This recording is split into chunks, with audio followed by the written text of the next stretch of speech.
Israel is accused of striking Syrian military targets Wednesday evening, though both a pro-Assad army source and Hezbollah denied the report. Turkish media reports a Syrian national registered as a refugee was behind yesterday's terror attack in Ankara that killed at least 28 people. South Carolina Governor Haley officially endorses Republican Marco Rubio ahead of Saturday's primary vote.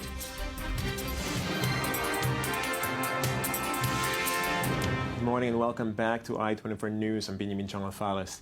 Israel on Wednesday evening struck military outposts in Syria near the capital Damascus, the Syrian Observatory for Human Rights reported, according to Reuters. The report said that Syrian army outposts south of Damascus were hit by 3 Israeli rockets. Pro-Assad military source denied the report, claiming that there have been no Israeli armed strikes inside Syria on Wednesday, though an official response is yet to be issued. The Hezbollah TV station Al-Manar has also denied the report. If reports are true, this would be the second time Israel has been accused of striking Syrian targets belonging to the army and Hezbollah since Russia launched its aerial campaign in the war-torn country. Earlier, we spoke with senior defense analyst at Haaretz, Amir Oren, on the reported incident. Israel has a policy of not intervening in the Syrian civil war, but also a policy of keeping its interests close at heart. And its interests are avoiding any transfer of heavy weaponry, such as missiles and rockets, from the Syrian army to Hezbollah, because Hezbollah can then transfer it back to Lebanon and threaten the Israeli Air Force. Coming on the heels of Hassan Nasrallah's speech threatening Israel, it would have been challenging Nasrallah by coming out and proclaiming such an attack. Turkish media reports say a Syrian national was behind the attack in Ankara that killed at least 28 people and wounded dozens of others on Wednesday evening. Yeni Safak, a newspaper close to the government, said today that the man who detonated the car bomb that targeted buses carrying military personnel was identified from his fingerprints. It said he had been registered as a refugee in Turkey. Turkish officials had earlier vowed to find the perpetrators and launched new airstrikes on the Kurdish PKK in northern Iraq, according to the army. I-24 News reporter Dennis Wabel has more details regarding the latest attack to rock Turkey. A car bomb thought to be targeting the Turkish military detonated in the heart of Turkey's capital Ankara late Wednesday, killing at least 28 people and injuring more than 60. The blast that struck a convoy of military service vehicles near the Armed Forces headquarters, parliament, and other government buildings is the latest string of attacks that has mostly been blamed on the Islamic State jihadi militant group. But according to the Turkish government, it was still not clear who carried it out. The findings at the blast scene have come under scrutiny. We don't have any information regarding who carried out the attack, and such a statement has not been made so far. But the perpetrators of the attack will be found as soon as possible. The bombings come as Turkey gets dragged even deeper into the civil war in neighboring Syria and battles Kurdish PKK militants in the country's southeast after a 2.5-year ceasefire collapsed. Relatives of the wounded rush to the hospital to find their loved ones. Attacks such as these have become more commonplace in the country after a suicide bombing in the heart of Istanbul killed 10 people this January, and more than 100 died in Ankara last October after IS targeted a rally of pro-Kurdish activists. Those who are responsible for our security should be aware of their responsibilities. Nobody paid the price for similar attacks in the past. This time, the ones who took this responsibility should pay the price.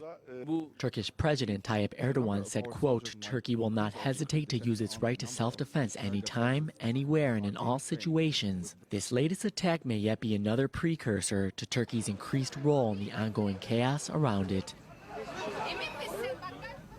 Well, Pope Francis left Mexico on Wednesday night following a 6-day trip that took him all over the country, including the indigenous south and violence-plagued north. The pontiff ended his trip in the northern border city of Ciudad Juarez, where he lamented the plight of migrants seeking a better life. Located by the Rio Grande that separates Mexico with the United States, Ciudad Juarez was the closest the Pope came to the U.S. border during his Mexico stay.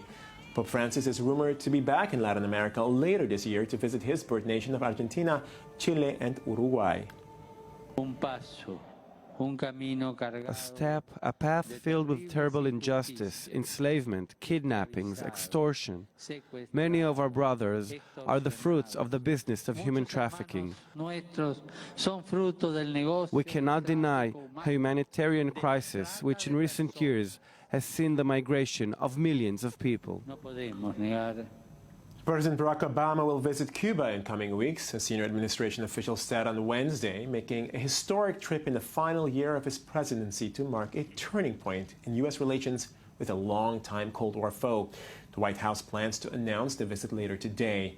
The visit to Havana by Obama would cap what administration officials see as one of his legacy foreign policy achievements, normalizing relations with Cuba and taking steps toward expanded commercial relations after a 54-year freeze. Obama used his executive authority to relax trade and travel restrictions as the Republican majority in Congress defied a call to rescind the 5-decade-old embargo.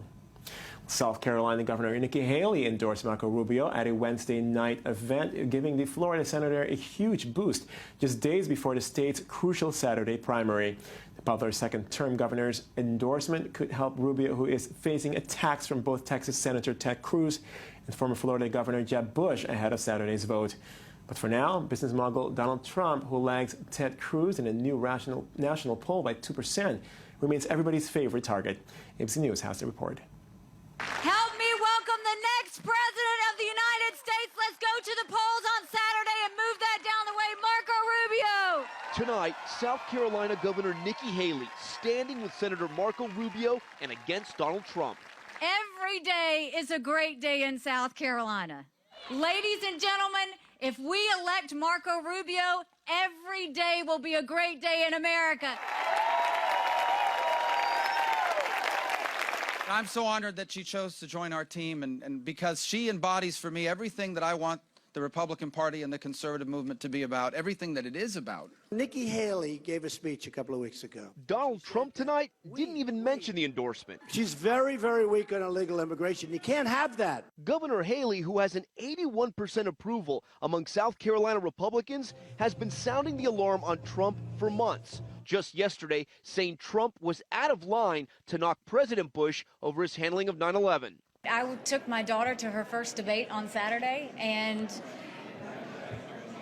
I was embarrassed to see a candidate criticize a president on one of the worst days that we've had in American history.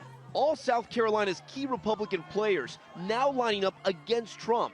Haley and Senator Tim Scott with Rubio, Senator Lindsey Graham in Jeb Bush's camp. Today, trashing the billionaire. I think he's a kook. I think he's crazy. I think he's unfit for office. Trump says Graham's the crazy one. The guy is a nut job. I could push him over with a little thimble. Boom. This guy knows, let me tell you, this guy knows nothing. And now Trump taking on Senator Ted Cruz, the candidate who could be his toughest competition. And for the first time in many months, there's a new national frontrunner on the Republican side. Trump's lawyers sending Cruz's campaign a cease and desist letter over this ad. I am pro-choice in every respect. We cannot trust Donald Trump. Trump claiming the ad is replete with outright lies, false, defamatory, and destructive statements. In the annals of frivolous lawsuits, this takes the cake. But Cruz, a battle-tested lawyer, says he's ready. One of the things I look forward to most of all is deposing Donald Trump. So I may take the deposition myself. The world's biggest selling automaker Toyota said today it is conducting a global recall of 2.87 million vehicles due to the possibility that their seatbelts could be damaged by a metal seat frame part in the event of a crash. The global recall includes Toyota's RAV4 SUV model produced between July 2005 and August 2014, and its Vanguard SUV model produced between October 2005 and January 2016. The recall includes 1.3 million vehicles in North America announced earlier in the day by Toyota's U.S. unit, along with around 625,000 vehicles in Europe, 434,000 vehicles in China, 177,000 in Japan, and 307,000 in other regions. And those were the latest reports. Join us again in 20 minutes for more. Thank you for watching.